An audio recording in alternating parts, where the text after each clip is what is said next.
The number one exercise to lose belly fat. If you're doing endless amount of sit-ups and crunches to lose that belly fat, then you're missing all the key steps. Watch this video until the end for a step-by-step routine to finally get rid of your belly fat for good. Hi, my name is Dr. Michael Diamonds and I'm the founder of SculptByScience.com. Losing that stubborn fat can feel like an uphill battle that just never ends. And I've been there myself and I've witnessed it through the experience of many of my clients before they joined Sculpt by Science. But here's the real deal. I've helped tons of people just like you not only drop their belly fat, but to totally transform their physique. A lot of the people that I work are busy professionals. They're highly motivated. They've crushed it in their career and it shows that they have hard work ethic. They just need the science. And if you're that person, you're a busy professional and you finally want to get into control of your health, it's going to help you in your business. It's going to help you in your life in general. You're going to have more energy and you're going to have this butterfly effect from having 20, 30 pounds off of your body. If that's you and you want my help, go into the description of this video. You'll see a one-on-one coaching link there. Fill out the application. I'll get in touch with you or someone from my team and we will help you get into the best shape of your life, and that result will be guaranteed. But let's move on. So you're definitely not in this alone. With this unique science-based exercise that I'm going to share with you in this video, you can totally be your own coach and transform your physique. So let's dive in. Research published in the Journal of Medical Association shows that in the years of 2012, over 54% of Americans have abdominal obesity compared to 46% in 1999. And about 35% of the people are dealing with obesity in general. That means 1 in 2 people have belly fat. This number is increasing over the past decade, and it is regarded as the most dangerous trend because belly fat is strongly correlated with heart disease, type 2 diabetes, high blood cholesterol, and many other metabolic diseases. So, if you're currently trying to lose those extra pounds on your belly, you're actively working towards a significant health milestone. In your body, you primarily have 2 types of fat: subcutaneous fat and visceral fat. Subcutaneous fat is the fat that you can pinch with your fingers and they're right there under the skin. On the other hand, visceral fat is stored deeper in the body. It's the fat surrounding the liver and the other abdominal organs. This is the bad stuff. High visceral fat is associated with developing chronic metabolic diseases like type 2 diabetes. Abdominal obesity is associated with an increase in both types. The truth is, gaining belly fat is so much easier than losing it. And you might be wondering why some people gain most of their fat around their midsection. Well, a lot of factors play a role when it comes to where they store fat. Part of it has to do with your genetics, but here I'll mention the lifestyle related causes. First, eating more than your maintenance calories is how you gain any kind of fat. Your body stores the extra calories as fat whenever they're in a surplus. Modern day lifestyle has made it really easy to overconsume calories without even realizing it. And at the same time, our daily activity level has dropped massively. Here are the most common acquired ways why people are more prone to gaining fat in their bellies. Number 1. Diet high in added sugar. You have your sweet sugary drinks, your donuts, your muffins, and other processed foods. These are very high in sugar and aren't filling at all. So it's very easy to overconsume them, especially the sugar drinks and sodas. This is one of the mistakes I see so many people do. They drink a great portion of their calories through these beverages. A 2011 study concluded that the consumption of sugar-sweetened beverages was associated with an increase in waist circumference, body weight, and total body fat. Additionally, consuming calories through sugar drinks can cause a rapid surge in blood sugar, which is shown to follow a rapid sharp drop that can result in feeling hungrier and again shortly after that. Number 2, a sedentary lifestyle. A study of over 5,300 adults from the US and Europe looked at the link between the time spent sitting and obesity, accounting for physical activity levels. Results showed that individuals who sat for 8 or more hours a day were 62% more likely to be obese compared to those who sat for less than 4 hours. This suggests that the long sitting durations can increase obesity risk regardless of one's exercise habits. Number 3 is stress. Long-term chronic stress has a huge impact on abdominal obesity and obesity in general, and this is mainly because of the cortisol level, which is known as the stress hormone. Number 4, the lack of adequate sleep. Weight gain from insufficient sleep is due to several factors, such as increased food intake to compensate for the lack of energy, the shifts in appetite regulating hormones, inflammation, and reduced physical activity because of fatigue. Number 5 is excessive consumption of alcohol. Having more alcohol than the daily recommended amounts is associated with an increased risk of abdominal obesity. Now, I know many of you have this question: how can I reduce my belly fat?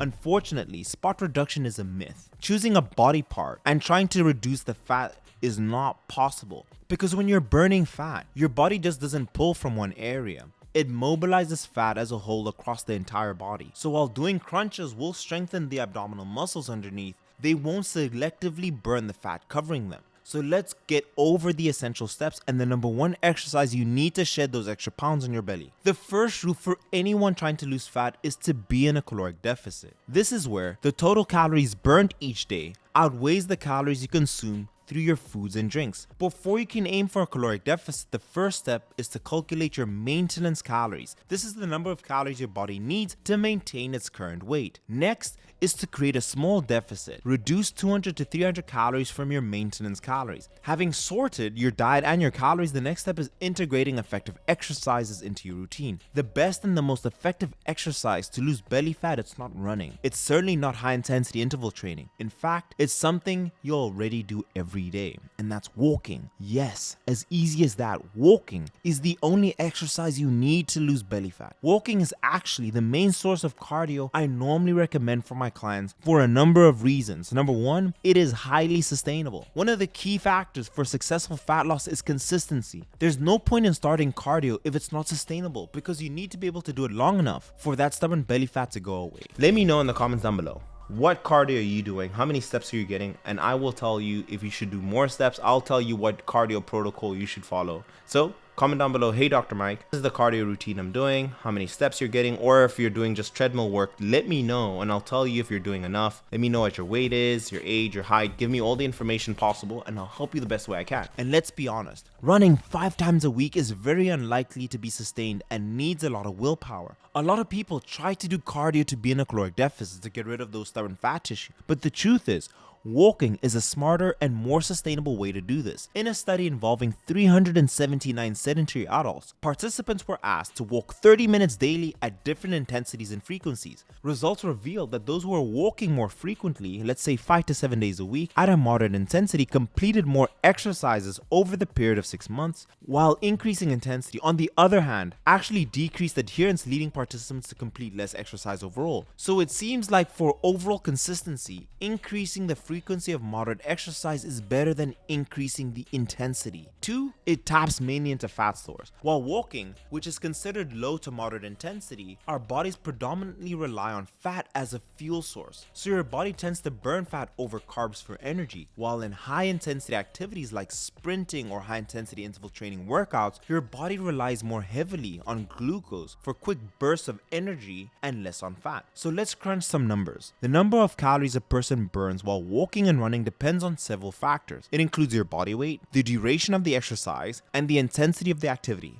According to the American Council on Exercise, a person who's 180 pounds burns approximately 17 calories per minute while running. In contrast, a person of the same weight burns around 9.7 calories per minute walking. For example, the person walking for 40 minutes will burn 388 calories. The same individual running at 6 miles per hour for 20 minutes will burn 340 calories. Running burns more calories per minute than walking. However, walkers can still burn the same number of calories by doing so for longer. But the walking as a greater percentage of the energy is supported by the fat stores rather than the glucose. A recent study conducted in 2021 reviewed 56 studies and concluded that the intensity and the volume of your endurance exercise, whether it's high intensity interval training or moderate intensity or continuous training, doesn't make much of a difference in the long run when it comes to shedding fat or preserving lean muscle mass. The changes are likely to be minimal regardless. So walking is definitely superior when it comes to a cardio exercise and losing belly fat. It uses more fat cells for energy, and most importantly, you will likely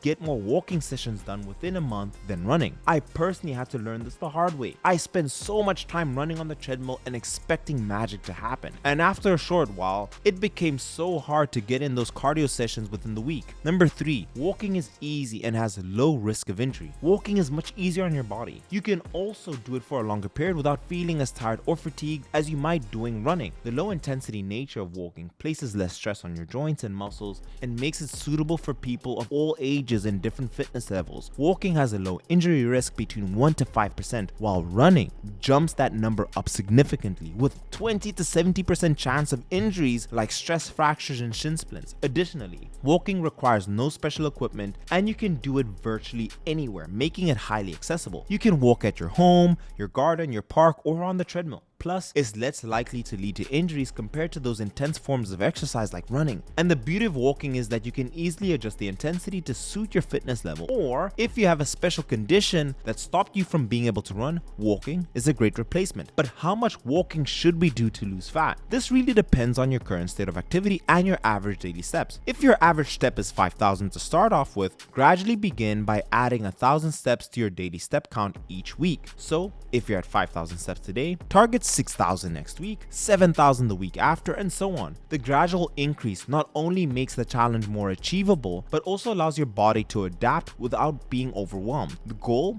should be to achieve 10,000 daily steps. In my experience, 1,000 steps is equal to 10 minutes of brisk walking. So depending on how much time you have in your day, you can increase these steps. According to mayoclinic.org, the average American gets between 3,000 to 4,000 steps a day. In my experience, this is overall very low activity. With every single client that I've ever worked with, when we at least doubled the daily steps, boom, their weight drops. And let me explain. Research has shown that you burn between 250 to 600 calories per 10,000 daily steps. So let's take the former, the lower end, 250 steps. At the end of the week, you burn 1,750 calories. In a month, that's 7,000 calories, and in a year, that is 84,000 calories. We know that 1 pound of fat roughly equates to 3,500 calories, which means in a week, you can burn half a pound of fat. In a month, you can burn an extra 2 pounds, and in a year, you can burn an extra 24 pounds of fat. There are many ways you can get creative and integrate more walking into your daily routine to get 10,000 daily steps. So these are the things you can do. Taking the stairs instead of the elevator. Warming up for 10 to 15 minutes of walking before your workouts. Walking during your phone calls. Having a walking buddy for your motivation. Parking farther away to increase your step count post-workout. You can even make walking sessions more enjoyable by listening to a podcast or watching something on your phone while on the treadmill. If you're wondering how to measure your steps, while your phone measures your step count, it's more likely some of you don't have your phone with you all the time. So the best way to measure these steps,